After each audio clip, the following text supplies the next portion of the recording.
everybody. So for about a little over a year I've been kind of contemplating whether or not I wanted to start doing video reviews to go with the book reviews that I do for BookCandie. So I've kind of decided, since this is the first book review of the year, it's 2014, I might as well take a leap and try to start doing it. Anyway, so let's get started. So the book that I'm reviewing is by David Kirby and is called Death at SeaWorld, Shamu, and the Dark Side of Killer Whales in Captivity. Now, if any of you go and take a gander or a look at my blog and the book reviews and the books that I've read in the past that I have on there, you'll kind of notice that there is pretty much no nonfiction. In fact, there's only 2 biographies on there at all. So this is kind of a different book than what I'm used to reading. So what actually got me interested in this book is I remember reading an article, and I believe it was called either Blood in the Pool or Killer in the Pool, and it was an article about the death and the events that happened with the death of Don Brancho, who was a SeaWorld trainer who was killed in 2010, February of 2010, by a killer whale Telecom. And this book kind of coincides with that. Obviously, this book would have never been set in motion if this tragic and horrid event had never happened. The book goes, the author did a lot of research, and they went back to when they did the captures of these killer whales and how they were actually kind of traumatic and all this stuff. And then it kind of just goes through like the history of keeping killer whales in captivity and their shortened lifespan and all. And you have this different point of view of killer whales, but they are carnivorous, and they're actually the largest animal of the dolphin family.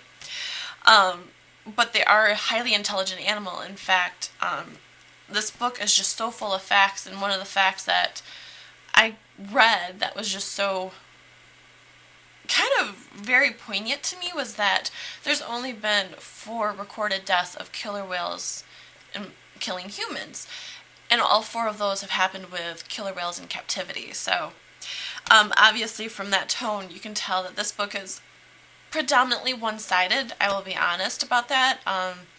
There are a few, there's relatively a huge lack of pro-captivity voice in this book. It's definitely a lot of anti-captivity.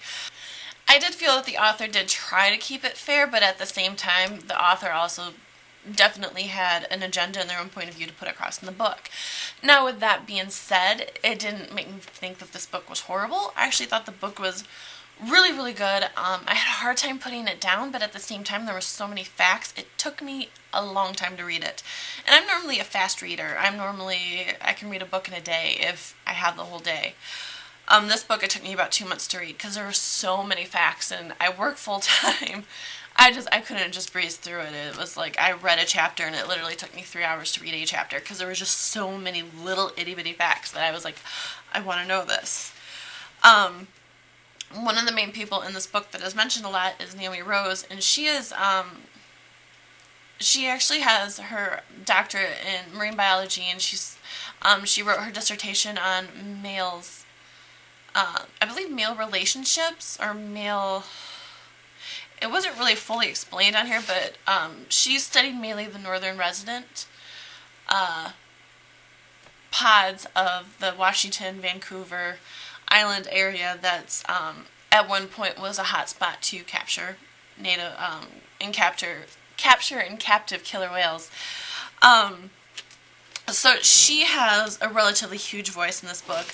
Another huge voice, the 2 main ones, are 2 former trainers of SeaWorld, which is John Jett and Jeff Ventry. Ooh, John Jett and Jeff Ventry. So you kind of got their point of view from them being SeaWorld trainers, and they actually work specifically with the killer whales. So you read a lot about their struggle with trying to maintain, like, oh, we're doing a good thing, and then they kind of realize that these animals shouldn't be in captivity. And there's also mention of 2 other killer whale trainers, Carol Ray and Samantha Berg, but their voice isn't as extreme in this book. I think maybe because it wasn't until the death of Don Brancho in a lot of interviews that I had watched on YouTube and CNN and stuff, Samantha Berg had kind of mentioned how when she left SeaWorld it wasn't a negative thing and it wasn't a positive thing, it was just a job. It wasn't until after that incident she realized, wow, that can happen. She did research and stuff, and then she kind of realized how horrible it is for these whales. With that being said, this book is incredibly biased. I will not try and sugarcoat that.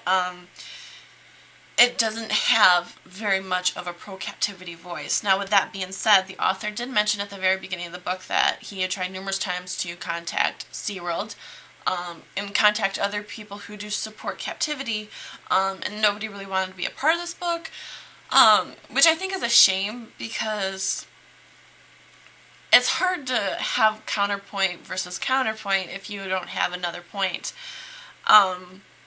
So a lot of this is people who are against captivity. With that being said, a lot of facts have been, a lot of things that we have actually learned with these magnificent animals in captivity. But one of the things that you kind of realize when you're reading this book, and also watching different documentaries, is that we haven't learned anything new about these animals since the 1980s. So, with that being said, the main question of this book is, what's the point of having these animals in captivity? And the other point in this book, is it really safe to train these animals and be on the water with them? So this book was just chock full of information, and it was kind of written in a way that it was very easy to read. I did find at points that the author kind of went way too much. He concentrated a little too much on the people in the book, like Naomi Rose and her personal life, and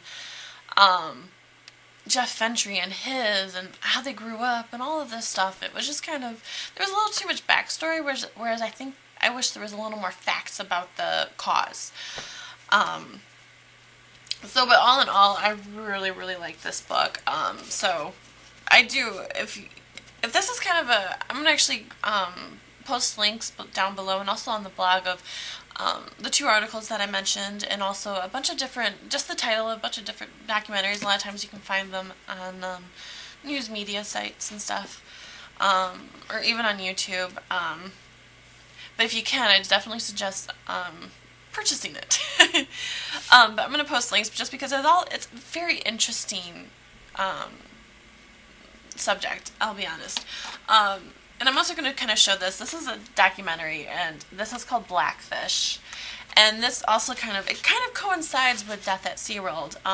This is more specifically about just killer whales in general in captivity. There is a little more light on Tilikum, the killer whale, mainly because 3 of the trainers that are part of this documentary, Jeff Fentry, 4, take that back, because it's Jeff Fentry, John Jett, Samantha Berg, and Carol Ray, who actually all work specifically with Tilikum. And they kind of mentioned how, when he first got hired in and all that stuff. But the difference between this and the book is there is actually one voice that is a pro-captivity voice. They did kind of, the director for this documentary did the same thing that the author did. She tried to contact SeaWorld and other pro-captivity people just to have their voice and try to have an even balanced one. The only one was a former trainer, I think his name was Mark Simmons, which he's actually mentioned in the book, but he was never actually a part of the book. He was just kind of friends with the other, John Jett and Jeff Fentry. So he's actually interviewed for this, and in the movie, it wasn't until he kind of mentioned that, what would we be like if there were no SeaWorlds anymore? And that's when you kind of get the feel that he was pro-captivity. I think the director did a very brilliant thing with just kind of having him talk about his experience at SeaWorld and stuff. And you kind of get when you're done with the documentary, you kind of get the attitude that these animal trainers, even though they all have different views on captivity, while they're at SeaWorld, they truly were in love with these magnificent animals, and they have a lot of respect, and they did feel they had great bonds. So even though, I personally don't think captivity for these intelligent and wonderful animals and making them perform circus tricks are appropriate. I have a whole lot of respect for these people. In the documentary, they show footage of other killer whale attacks, not deaths. One of the things that you get from both this and the documentary is that there isn't a whole lot of knowledge of previous attacks that have happened with killer whales. So, with that being said, it's kind of, these are both very eye-opening, and anybody who loves nature and loves animals and who has watched the movie Free Willy, oh my god, there's a documentary of Free Willy in real life. I'm going to post everything online. Like, seriously, I'm going to post the links to everything that I find interesting, because this is a subject that can easily suck you in. It has me.